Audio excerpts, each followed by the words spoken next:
MCQ level 1 right. Question number 1 to 42 ये solve करना है। क्या क्या डाउट है बताइए। 8 क्या है क्वेश्चन नंबर 8 में?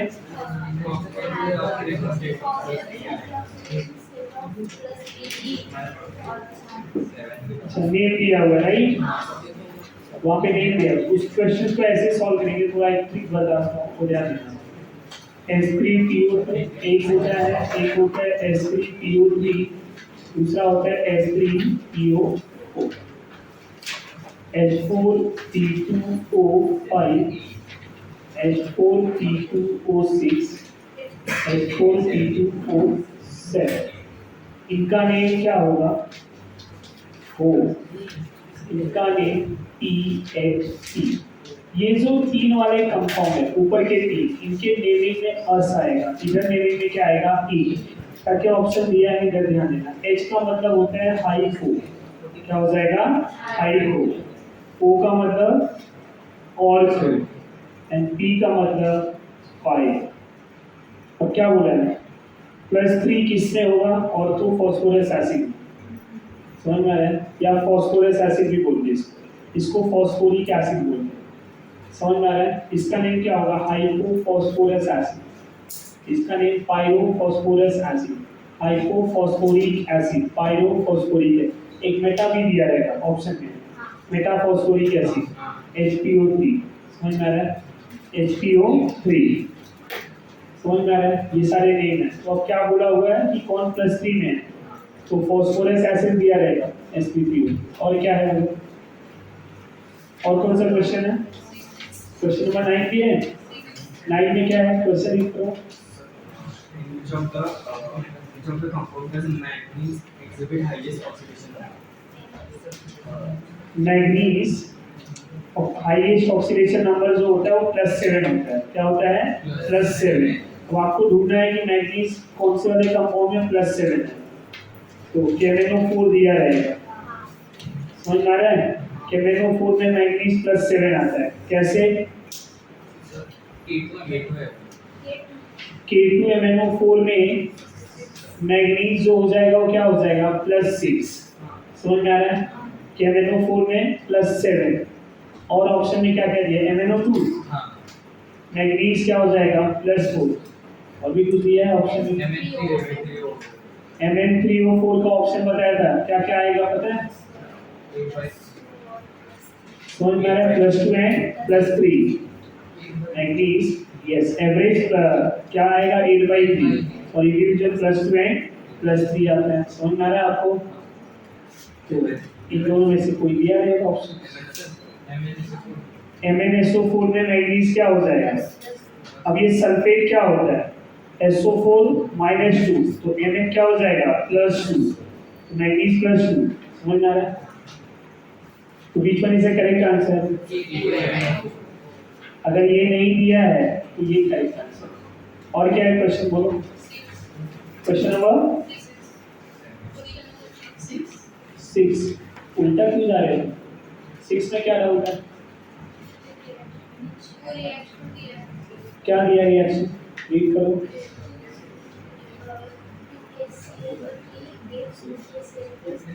KClO3 gives KCl plus O2, 2 मोल 2 मोल 3 मोल, समझ में आ रहा है? KClO3 में क्लोरीन का ऑक्सीडेशन नंबर क्या है? 5। इधर क्लोरीन क्या है? -1। ऑक्सीजन का ऑक्सीडेशन नंबर क्या होगा? -2। इधर ऑक्सीजन क्या है? 0। -2 से 0 में जा रहा है, क्या हो रहा है? बोलो जरा। ऑक्सीडेशन। क्या हो रहा है? ऑक्सीडेशन। +1 से क्या जा रहा है? +5 से किस में जा रहा है? -1 में। क्या हो रहा है? रिडक्शन। तो chlorine oxidize oxygen, sorry chlorine reduce and oxygen oxidize, समझ में आ रहा है? नेक्स्ट क्या है? और क्या है? 20। उसके पहले किसी को 12 में क्या है?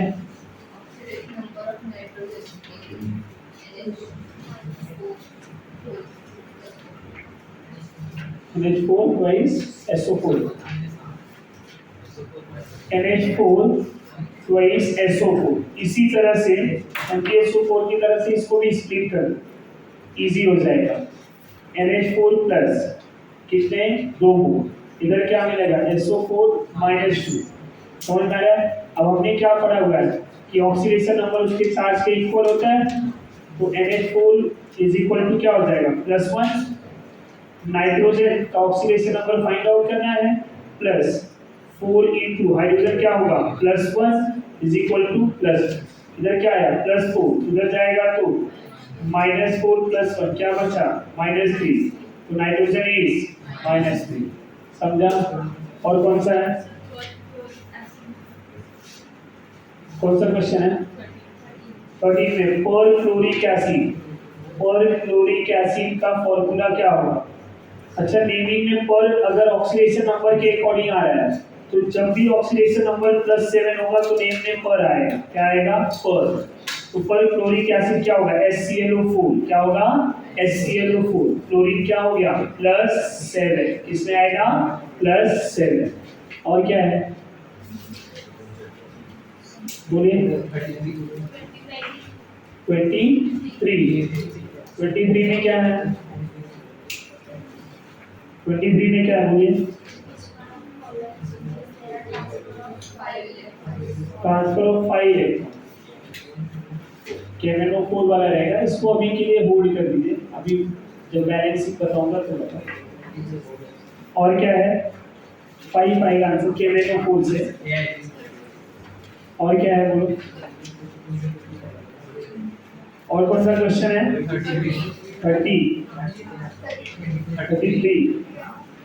भी है, 30 क्या है सर रीड करो।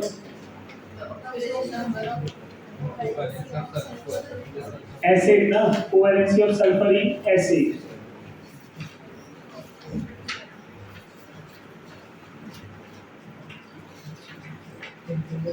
जितने भी डॉट है सारे क्या है सल्फर है, समझ में आ रहा है। इधर सल्फर हो गया। अब सल्फर का ऑक्सीडेशन नंबर क्या आ रहा है 0। सल्फर मैक्सिमम कितना बॉन्ड बनाया है 2, तो ये क्या हो गया कोवैलेंसी, जितना मैक्सिमम बॉन्ड बनाएगा वही उसका कोवैलेंसी होगा, समझ में आ रहा है। और ऑक्सीडेशन नंबर क्या है 0, तो 0 and 2। 33 में क्या है, वो क्वेश्चन में करेक्शन, 33 वाले में करेक्शन, समझ में आया। अगर वो H3PO4 रहेगा तो फॉस्फोरस आ जाएगा +5, I3PO4 नहीं होगा।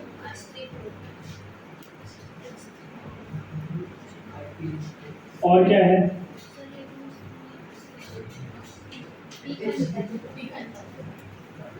ई का ही निकाला है। और क्या है क्वेश्चन देखिए जरा, बोलिए और कोई डन, पूरा हो गया 42 तक। चलो आगे बढ़ जाते हैं रेडॉक्स के रिएक्शन।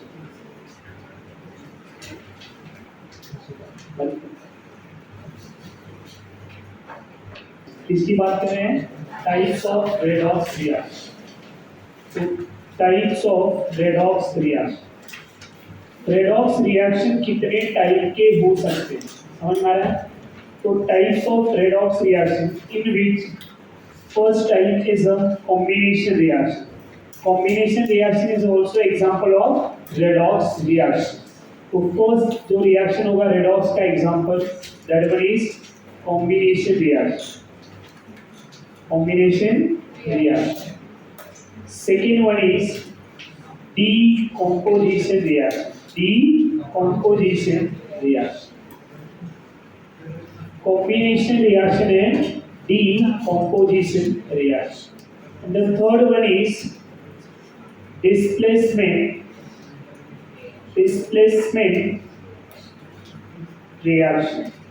डिस्प्लेसमेंट रिएक्शन हम दो टाइप के पढ़ेंगे, one is metal displacement, other one is non-metal displacement, non-metal displacement. And the fourth type of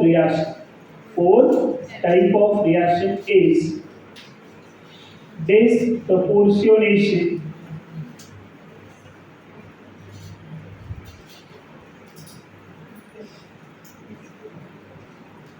Disproportionation reaction. Disproportionation reaction. The fifth one is comproportionation.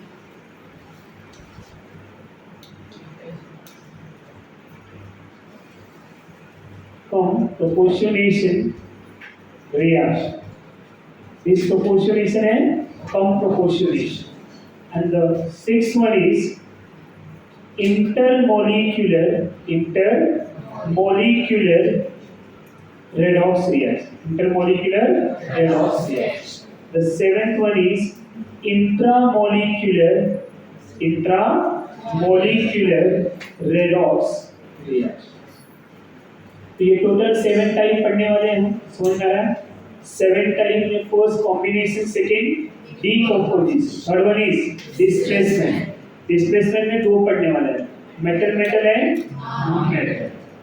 Disproportionation reaction, comproportionation reactions, intermolecular redox reaction and intramolecular redox reaction, in which the very first type of the redox reaction is combination reaction. What is the meaning of combination reactions? Combinations का meaning क्या है? Combine होना, right? Combination, combine होना, समझ में आ रहा है? तो अगर मैं किसी रिएक्टेंट A को कंबाइन करा दो रिएक्टेंट B से, और ये कंबाइन होके क्या बना लें? AB. क्या बना लें? AB. तो A combine with B to form AB.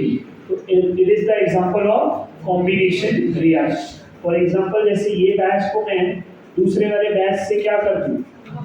Mix कर दूं, तो वो क्या हो जाएंगे? कंबाइन. कंबाइन लेक्चर अगर कभी हो गया तो पहला लेक्चर हो गया, lecture is a combined lecture ना. कंबाइंड क्यों बोला उसको? क्योंकि दोनों क्लास क्या होते हैं? कंबाइंड होकर एक क्लास में हो जाते हैं. समझ में आ रहा है आपको? अब उसके बाद क्या हो रहा है? वो एक क्लास 2 में कन्वर्ट हो जाता है, तो क्या हो जाएगा? डीकंपोजिशन. समझ में आ रहा है? सेपरेट हो जाना, डीकंपोजिशन रिएक्शन. समझ में आ रहा है? तो डिस्प्लेसमेंट का मतलब क्या होता है? इधर से किसी को उधर कर दे, समझ में आ रहा है? उधर से किसी को इधर कर दे. This is example of displacement reaction. पहला एग्जांपल इधर ही है, समझ में आ रहा है? तो अब यहाँ पे जैसे मैं कोई कार्बन ले लूँ, ऑक्सीजन के साथ रिएक्ट करा रहा हूँ, क्या हो गया? CO2. समझ में आ रहा है आपको? कार्बन यहाँ पे 0 था, ऑक्सीजन यहाँ पे 0 था. कार्बन गया +4 में, ऑक्सीजन गया -2 में. तो it is the example of 0 2 +4 and 0 2 -2. इधर क्या हो रहा है? ऑक्सीडेशन. इधर क्या हो रहा है? रिडक्शन. समझ में आ रहा है आपको? और भी एग्जांपल ले सकते हैं, जैसे कोई मेटल ले लूँ, मैग्नीशियम को किसी नाइट्रोजन के साथ रिएक्ट करा दूँ, अब इधर क्या हो जाएगा? एक ऑक्सीजन -2, एक की बात करो, 2 -2. मैग्नीशियम प्लस नाइट्रोजन क्या बनाएगा? Mg3N2. अब मैग्नीशियम 0 में था, यहाँ पे नाइट्रोजन भी 0 में था. मैग्नीशियम का मैक्सिमम ऑक्सीडेशन स्टेट +2 होता है, नाइट्रोजन -3. ये इधर गया, ये इधर गया, क्रॉस मल्टीप्लिकेशन, तो क्या बन गया? Mg3N2. समझ रहा है? तो मैग्नीशियम +2 में है, नाइट्रोजन -3. अब 0 से किस में गया? +2. क्या हो रहा है? ऑक्सीडेशन. 0 से किस में जा रहा है? -3. क्या हो रहा है? Reduction. So it is an example of redox reaction. Example of redox reaction. समझ में आ रहा है दोनों एग्जांपल? Yes or no? ये फर्स्ट एग्जांपल, ये सेकंड. कहने का मतलब क्या है? जब A और B कंबाइन हो तो AB बने, तो उनके ऑक्सीडेशन नंबर चेंज होने चाहिए.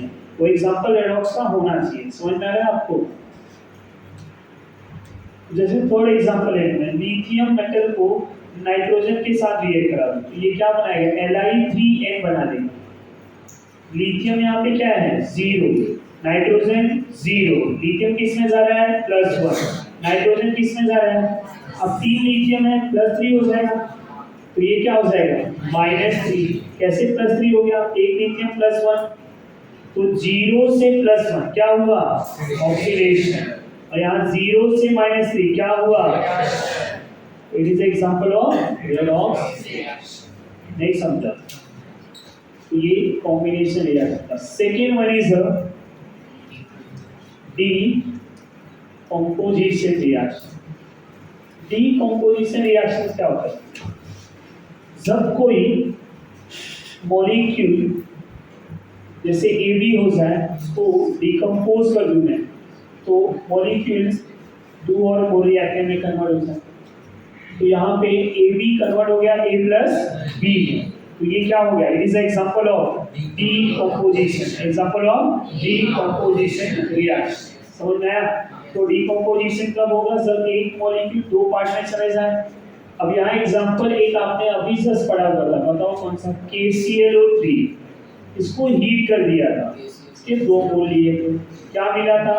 2KCl + 3O2। ऑक्सीडेशन नंबर अभी डिस्कस किया था, बोलो जरा। KCl की क्लोरीन +5 में, ऑक्सीजन -2 है, इधर क्लोरीन -1, ऑक्सीजन 0, -2 से 0, +5 से -1, हुआ रिडक्शन, इधर हुआ oxidation, type of redox reaction. समझा? दूसरा एग्जांपल, ये फर्स्ट एग्जांपल था, एक और एग्जांपल ले लेते हैं। अगर मैं वाटर को डिकम्पोज कर दूं इन फॉर्म H2 + O2, 2 मोल ले लिया, वाटर में ऑक्सीजन -2, हाइड्रोजन +1, किसमें जाएगा? हाइड्रोजन 0, ऑक्सीजन 0, +1 से 0, क्या होगा? रिडक्शन। -2 से 0 क्या होगा? Oxidation. This is example of redox reaction. नहीं समझा?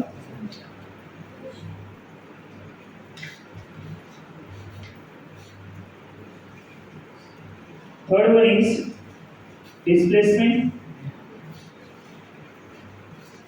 displacement reactions, in which first one metal displacement।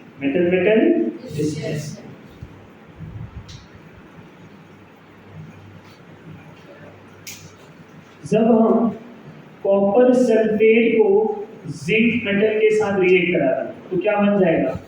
Zinc sulphate plus copper metal. समझ में आया? इसी रिएक्शंस का रिवर्स फॉर्म ले लूं, अगर मैं zinc sulphate plus copper metal ले लूं, क्या रिएक्शन होगा? नहीं, क्योंकि कॉपर की रिएक्टिविटी जिंक से कम, जिंक की रिएक्टिविटी कॉपर से ज्यादा, इसलिए जिंक ने क्या किया? कॉपर को रिप्लेस। बट कॉपर जिंक को रिप्लेस कर पा रहा है क्या? नहीं। क्यों? Because of reactivity order. जिसकी रिएक्टिविटी ज्यादा, वो मेटल क्या करेगा? दूसरे को रिप्लेस करेगा। समझ में आ रहा है?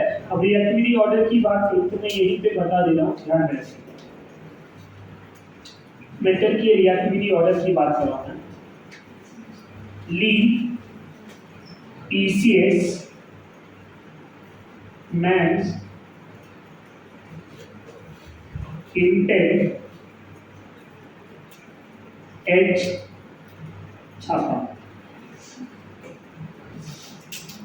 ली lithium, P potassium, C calcium, S sodium, magnesium, aluminium, manganese, zinc. समझ में आ रहा है? Iron, nickel, tin, lead. ये इकलौता इस सीरीज में क्या है? Non metal. क्या है? Non metal. C copper, H mercury, A silver, P platinum, A gold. समझ में आ रहा है? Reactivity order from left to right, इधर से इधर रिएक्टिविटी क्या हो रहा है? डिक्रीज हो रहा है। Reactivity decreases, reactivity decreases from left to right. सबसे ज्यादा कौन रिएक्टिव है? लिथियम। तो लिथियम क्या होगा? जब रिएक्ट करेगा तो प्लस में जाएगा, तो लिथियम का क्या होगा? ऑक्सीडेशन। मतलब लिथियम सबसे स्ट्रॉन्ग क्या है? Reducing agent, strong reducing agent, strong reducing agent. Reducing agent का खुद क्या होता है? ऑक्सीडेशन। खुद क्या होता है? ऑक्सीडेशन। तो क्या कॉपर इस जिंक सल्फेट को जो है रिप्लेस कर पाएगा? नहीं, क्योंकि कॉपर की रिएक्टिविटी कम, जिंक की रिएक्टिविटी ज्यादा। समझ में आ रहा है? ये reactivity of metal in a aqueous medium, reactivity of metal in a aqueous medium. Metal की रिएक्टिविटी एक्वस मीडियम में ये दिया गया। समझ में आ रहा है? अब जो राइट हैंड साइड में है वो सब रिप्लेस हो जाएंगे लेफ्ट हैंड साइड वाले से। समझ में आ रहा है? मतलब लिथियम इस लिस्ट में सबको रिप्लेस कर सकते। समझ में आ रहा है? पोटेशियम बाकी को रिप्लेस कर देगा, कैल्शियम भी इधर वाले को सबको रिप्लेस कर देगा। तो ये समझ में आ रहा है? Left to right reactivity decreases, तो this left hand side metal replace all the right hand side metal. समझ में आ रहा है? अब ये जो मेटल है, ये मेटल ये हाइड्रोजन से कम रिएक्टिव है। 10th में एक रिएक्शन पढ़ा था, if you remember, any metal, or you can say when a metal react with mineral acid to produces hydrogen gas। वो रिएक्शन याद आ रहा है कुछ? Metal react with mineral acid form hydrogen gas, but वो metal में इन metal की बात नहीं करेंगे। क्यों? क्योंकि ये मेटल हाइड्रोजन से कम रिएक्टिव है, तो क्या ये हाइड्रोजन प्रोड्यूस कर पाएंगे? नहीं। So these metal whenever react with mineral acid cannot produces hydrogen gas। क्या वो हाइड्रोजन गैस को प्रोड्यूस करेगा? नेवर। समझ में आ रहा है? Reason, reactivity of these metal are very less compare to hydrogen. तो हाइड्रोजन के कंपेयर में रिएक्टिविटी क्या है? कम। तो क्या ये हाइड्रोजन गैस प्रोड्यूस करेंगे? नहीं। इधर वाले जितने हैं वो प्रोड्यूस करेंगे? हाँ। समझ में आ रहा है आपको? ध्यान रखें। और एक एग्जांपल ले रहा हूं मैं इसी के बेस में। जैसे यही जिंक सल्फेट ले लिया मैंने, इसको मैग्नीशियम मेटल के साथ रिएक्ट करा, क्या अब ये रिएक्शन होगा? हाँ, क्योंकि मैग्नीशियम क्या है? ज्यादा रिएक्टिव। किससे? जिंक से। क्या बन जाएगा? FgSO4 plus C। समझ में आ रहा है आप लोग को? तो कौन किसको रिप्लेस करेगा? अब समझ में आ रहा है? यस और नो? ये याद रहेगा? नेक्स्ट जो है वो second part, non metal displacement.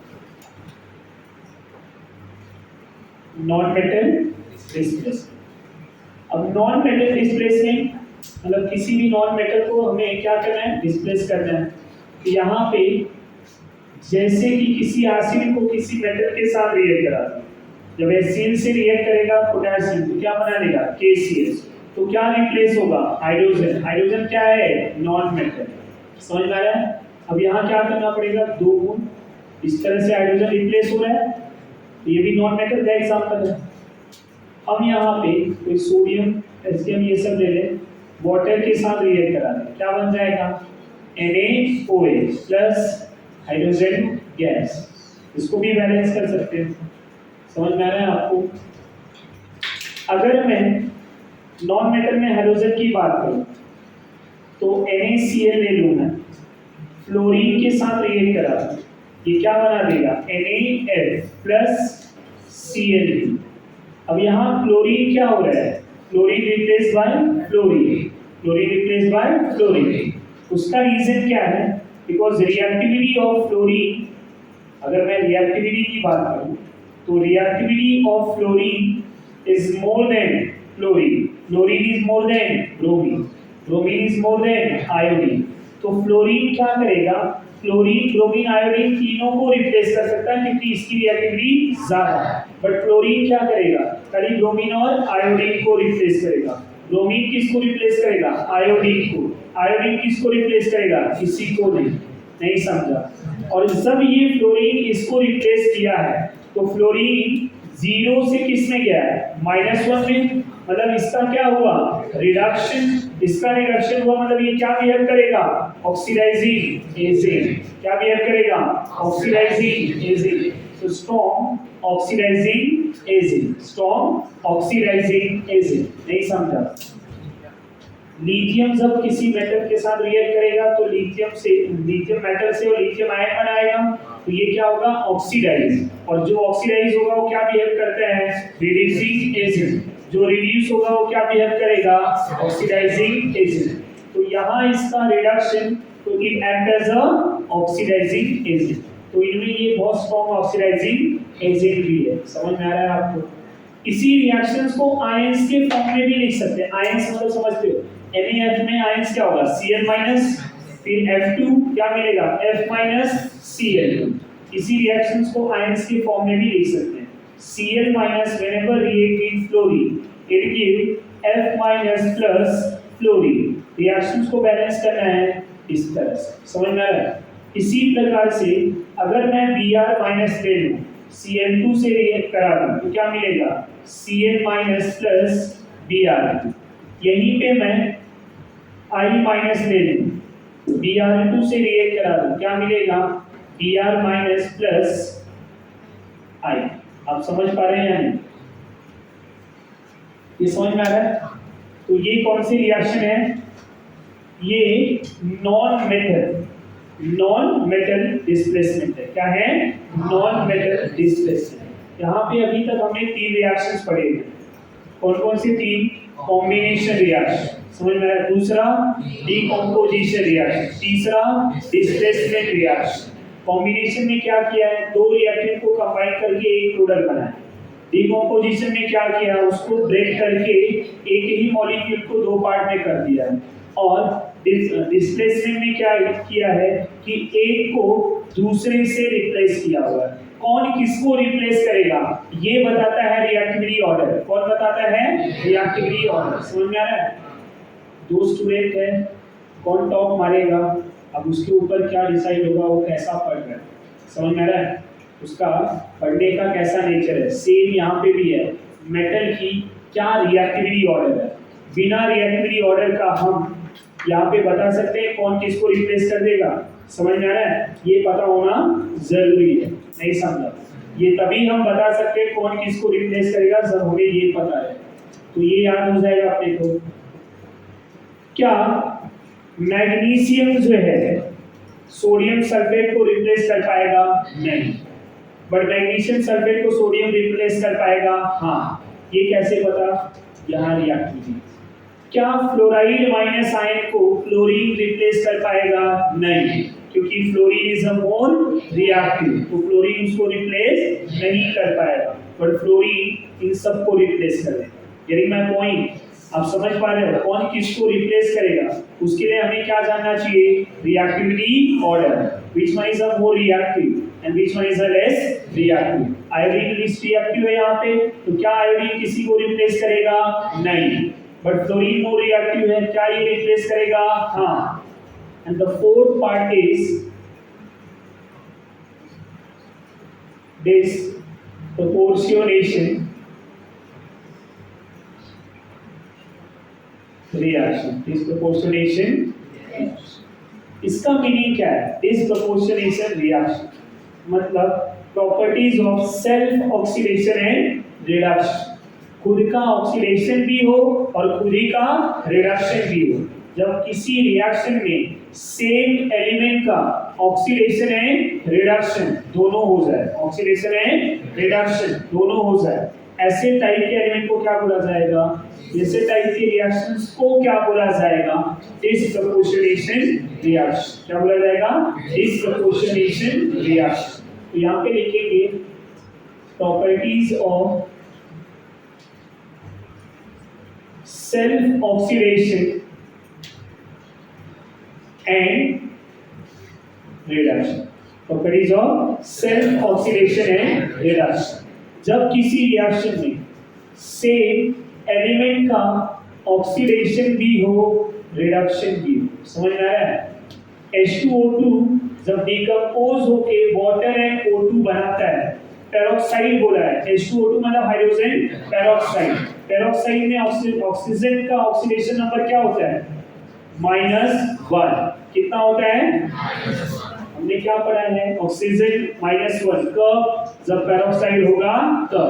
अब यहाँ पे क्या है, वाटर, वाटर में ऑक्सीजन क्या होगा -2, इधर क्या होगा 0। यही ऑक्सीजन H2O2 से वाटर भी बना है और इसी H2O2 से ऑक्सीजन भी बना है। तो -1 से -2 में गया मतलब रिडक्शन, -1 से 0 में गया मतलब ऑक्सीडेशन। ये रिएक्शन किसका एग्जांपल है, डिसप्रपोर्शनेशन। सेम ऑक्सीजन ऑक्सीडाइज भी हो रहा है और सेम ऑक्सीजन रिड्यूस भी हो रहा है, तो it is the example of disproportionation reaction. नहीं समझा, ये पूरा एग्जांपल समझ में आ गया। एक और एग्जांपल है, बैलेंस करना है 2 मोल, इधर भी 2 मोल, क्या रिएक्शन बैलेंस है, हाँ समझ में आ रहा है, चेक कर लो बैलेंस है। दूसरा हम P4 ले रहे हैं, P4 से PS3 बना दे रहे हैं, क्या बना दे रहे हैं, PS3। इसी P4 से हम H2PO2 भी बना रहे हैं। अब जरा ध्यान दीजिए, ये P4 PS3 में गया तो ये 0 से -3 हो गया, कौन सा प्रोसेस हुआ, रिडक्शन। ये 0 से यहाँ पे ऑक्सीडेशन नंबर निकालिए, क्या आ रहा है +1, तो 0 से +1 क्या हुआ, ऑक्सीडेशन। समझ में आ रहा है, तो P4 अगर PS3 और H2PO2 दोनों में जाएगा तो क्या हो जाएगा, रेडॉक्स हो जाएगा। तो ध्यान दीजिए कि अगर मैं P4 ले लूं, OH medium with water to form PS3 प्लस 3H2PO2 ये बनाना है। रिएक्शंस को बैलेंस करने के लिए 3 मोल लेना पड़ेगा। समझ में आ रहा है, ये रिएक्शन समझाने के लिए था, ये उसी का ओवरऑल रिएक्शन। अब क्या होगा, यही P 0 से -3, 0 से +1, तो 0 से -3 रिडक्शन, 0 से +1 oxidation. It is example of disproportionation reaction. Example of disproportionation reaction. And one more thing, student, all disproportionation reaction is an example of redox reaction. जितने भी डिस्प्रोपोर्शनेशन है सारे किसके एग्जांपल होंगे, रेडॉक्स के। पर सारे रेडॉक्स डिस्प्रोपोर्शनेशन के एग्जांपल होंगे क्या, नहीं। All disproportionation reaction is example of redox reaction, पर ये सारे रेडॉक्स के एग्जांपल है ना, पर ये सारे क्या डिस्प्रोपोर्शनेशन के जैसे हैं, नहीं। तो all redox is not a disproportionation reaction. समझ में आ रहा है, इतना नहीं। फिफ्थ टाइप क्या होगा, कम proportionation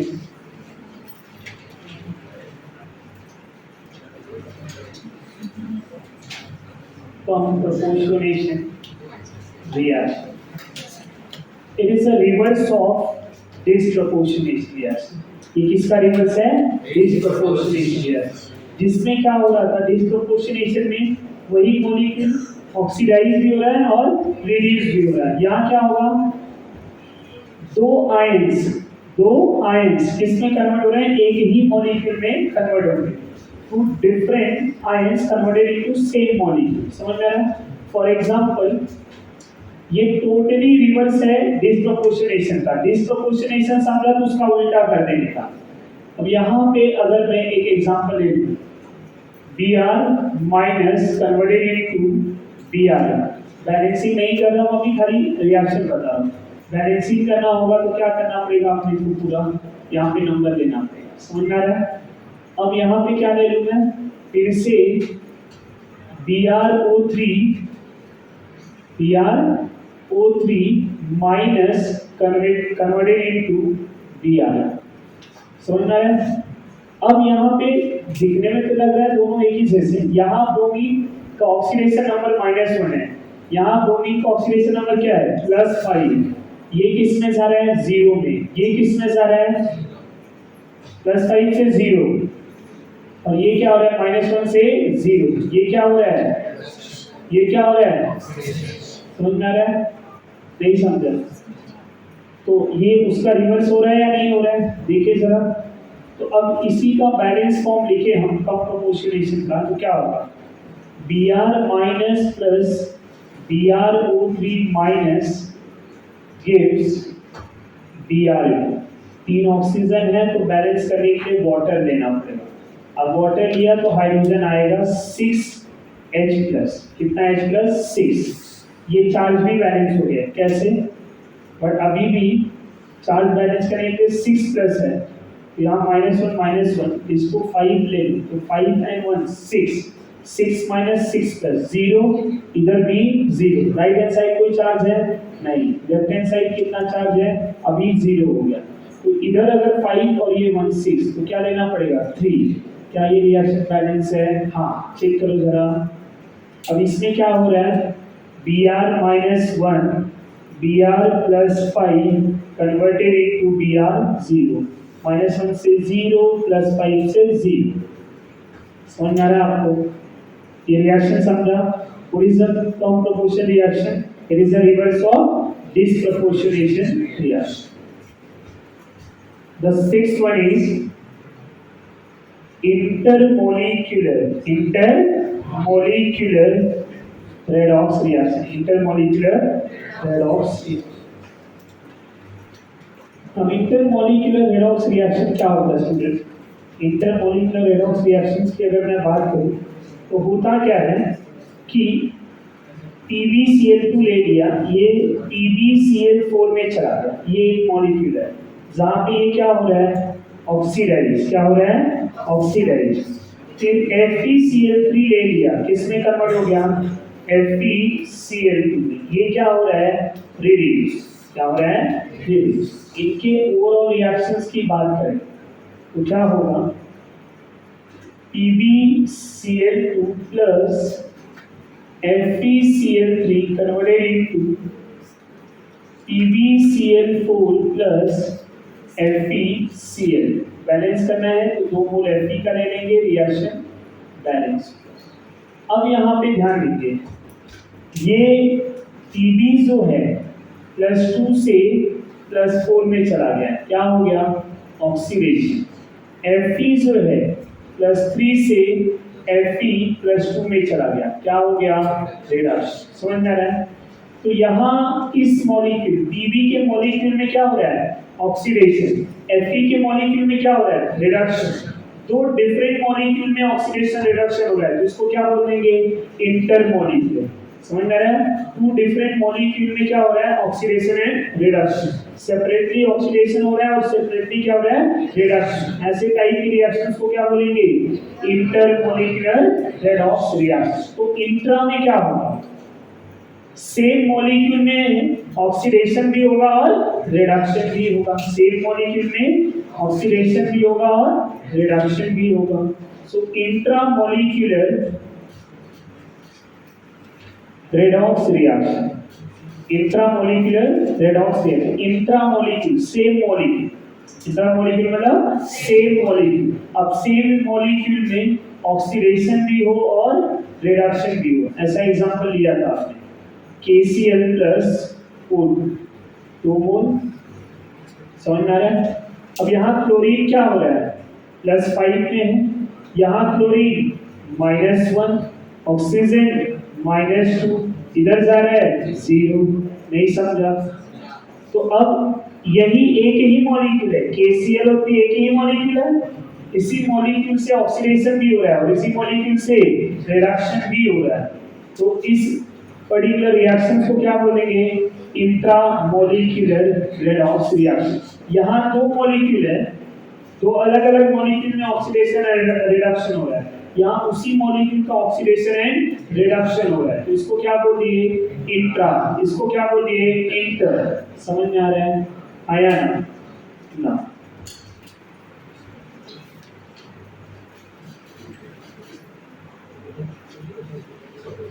Application of redox reaction। Application of redox reaction। redox के application। फर्स्ट रिएक्शंस की बात करते हैं तो first one is a combustion reaction। Combustion reaction is an example of redox reaction। Combustion reaction is a example of redox reaction। For example, अगर मैं hydrocarbon ले लूं, उसको ऑक्सीडाइज करा दूं, तो ये CO2 + H2O+ एनर्जी दे देते हैं। ये एनर्जी जो है यूज किया जाता है as a domestic fuel purpose, fuel पे यूज किया जाता है। समझ में आ रहा है? जैसे हाइड्रोकार्बन अगर पेट्रोल में भी होते हैं, डीजल में भी होते हैं, हाइड्रोकार्बन आपके एलपीजी सिलेंडर में भी होते हैं, तो एलपीजी सिलेंडर से आपके घरों में खाना बनता है, तो ये एनर्जी वहाँ पे यूज किया जाता है। समझ में आ रहा है? कुकिंग के लिए। फिर यही एनर्जी जैसे पेट्रोल से भी, पेट्रोल को भी कंबशन कराया जाएगा तो एनर्जी मिलेगा, तो energy as a fuel use किया जाता है। समझ में आ रहा है? तो ये ध्यान दीजिए। अगर मैं किसी मेटल को बर्न करा दूं, ऑक्सीजन के साथ रिएक्ट करा दूं, तो क्या बनाएगा? Metal oxide. ये भी टाइप ऑफ कंबशन रिएक्शन। समझ में आ रहा है? तो combustion reaction is example of redox reaction. इसमें देखिए रेडॉक्स हो रहा है या नहीं, चेक करना है। तो देखिए कार्बन -4 है, ऑक्सीजन 0, कार्बन +4, ऑक्सीजन -2, इस कार्बन का ऑक्सीडेशन, ऑक्सीजन का रिडक्शन। समझ में आ रहा है? दूसरा रिएक्शन जो होगा ब्लीचिंग होगा, ब्लीचिंग एक्शन। समझ में आ रहा है? ब्लीचिंग एक्शन से क्या करते हैं? कलरफुल सब्सटेंस को कलरलेस बनाते हैं। क्या करते हैं? कलरफुल सब्सटेंस से कलरलेस बनाते हैं। तो यहाँ पे पहला ब्लीचिंग एक्शन के लिए हम O3 ले रहे हैं। O3 is a ozone. Ozone कैसे ब्लीचिंग एक्शन करेगा? ओजोन जो है O2 और नेसेन ऑक्सीजन में जाता है। नेसेन ऑक्सीजन मतलब ये ऑक्सीडेशन करेगा। समझ में आ रहा है? तो ये ऑक्सीजन प्रोड्यूस करा मतलब ऑक्सीडेशन। अब ये क्या करेगा? किसी कलर सब्सटेंस से कंबाइन हो जाएगा और उसको क्या कर देगा? कलरलेस। समझ में आ रहा है? ये नेसेंट ऑक्सीजन इधर भी है और यहाँ पे भी है। ओवरऑल रिएक्शन में क्या होगा? और O3 plus colour substance gives colourless plus O2। समझ में आ रहा है आपको? लिख पाएंगे आप? नहीं समझा? तो ये था bleaching action of O3, bleaching action of O3। हम bleaching action of H2O2, HOCl, SO2 इन सब की भी बात करें।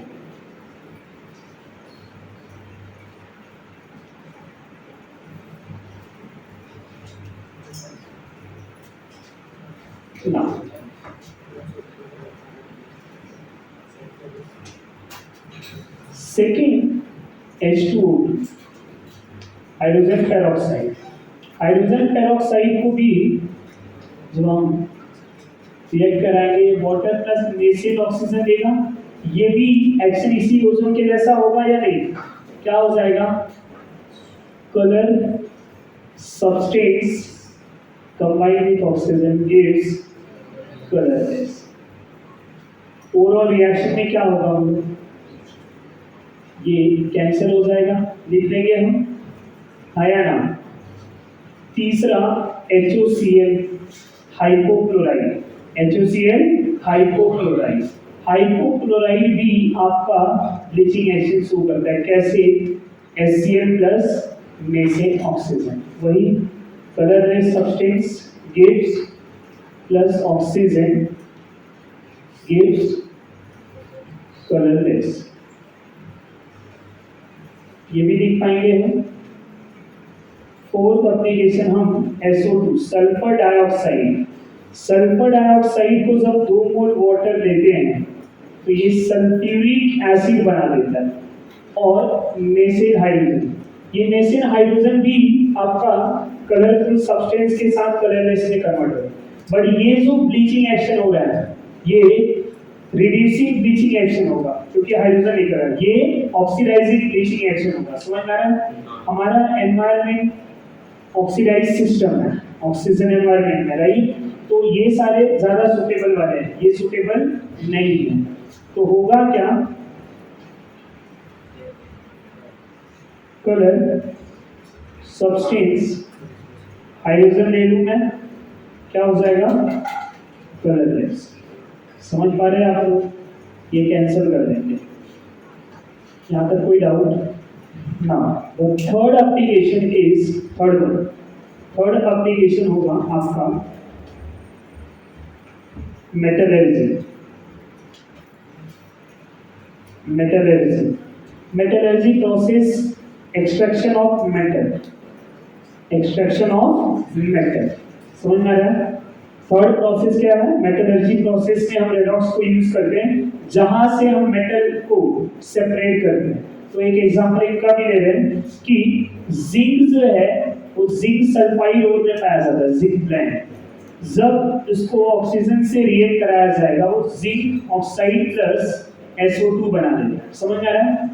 अब हमें इस जिंक ऑक्साइड को कार्बन से रिएक्ट करा के हम जिंक मेटल को सेपरेट कर लेते हैं और CO2 बनता है।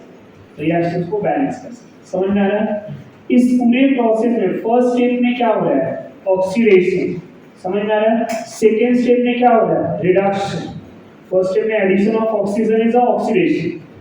समझ में आ रहा है? Removal of oxygen is reduction. तो यहाँ पे जिंक का क्या हो रहा है? रिडक्शन। यहाँ पे जिंक का क्या हो रहा है? ऑक्सीडेशन। समझ में आ रहा है? It is an example of redox reaction. समझ में आ रहा है? लिख सकते हैं हम। And the fourth application is corrosion.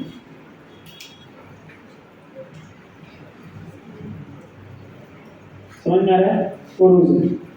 Corrosion में क्या होगा? कोई मेटल है, जैसे Fe की बात करें, Fe जब एयर के कांटेक्ट में आता है इन अ मॉइस्चरस मीडियम, मतलब मॉइस्चर्स में सभी Fe को हम O2 के साथ रिएक्ट कराते हैं, यहाँ पे मॉइस्चर्स या वाटर लिक्विड है, तो क्या होगा? ये Fe2O3 बनाएगा .H2। समझ में आ रहा है? तो ये क्या बना लेता है? Fe जो जीरो में था इसमें चला गया +3, ऑक्सीजन जीरो से -2, प्रोसेस क्या हो रहा है? रेडॉक्स। समझ में आया? तो कोरोजन मेथड में भी क्या हो रहा है? प्रोसेस होता है हमारा। Fifth one is battery. Batteries का जो प्रोसेस है स्टूडेंट, बैटरी प्रोसेस, वहां पे भी डैनियल सेल की बात करूँ अगर मैं, डैनियल सेल में तो zinc sulphate and copper sulphate होता है, जिंक इलेक्ट्रोड होता है और कॉपर इलेक्ट्रोड होता है। जिंक जो है इलेक्ट्रोड अपने इलेक्ट्रॉन को लॉस करके वो जिंक आयन बना लेता है Zn+2, और कॉपर जो है वहां पे 2 इलेक्ट्रॉन गेन करके क्या बना लेता है? Copper metal. तो यहाँ पे जिंक जो है ऑक्सीडाइज हो जाता है Zn+2 में, और यही 2 इलेक्ट्रॉन लॉस होगा, पहला प्रोसेस होगा ऑक्सीडेशन। यहाँ पे कॉपर +2 2 इलेक्ट्रॉन गेन करके कॉपर आयन बना लेता है। ओवरऑल में क्या हो जाएगा? Zinc plus copper +2 gives Zn+2 plus copper. 6 जो यूजेस है, रेस्पिरेशन।